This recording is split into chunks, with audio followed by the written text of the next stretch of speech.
এইটো হৈছে 100 কেপাচিটি। এইটো অকল বডিটোৱে, আমাৰ ৱাইৰিং চৱাৰিং বা কণ্ট্ৰলাৰ ফিটিং কৰা নাই।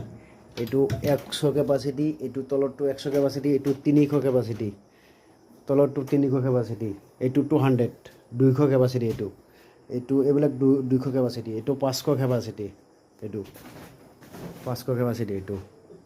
আৰু এই তলৰটো এইটো আছে 1000 কেপাচিটি, 1000 কেপাচিটি। মানে বডিবিলাক বনোৱা আছে অলৰেডি।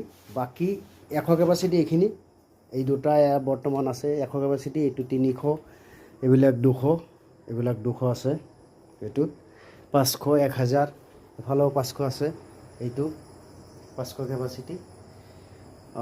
বডিবিলাক মানে ৰেডি আছে। বাকী যিখিনি কাম এইটো ৱাইৰিং কৰি দিব লাগিব, কণ্ট্ৰলাৰ চণ্ট্ৰলাৰ ফিটিং কৰিব লাগিব এইবিলাক। এইটো লুকিং গ্লাছ এনেকুৱা থাকে বস্তুবিলাক। এইটো 200 কেপাচিটি, এইটো ট্ৰে চিষ্টেম।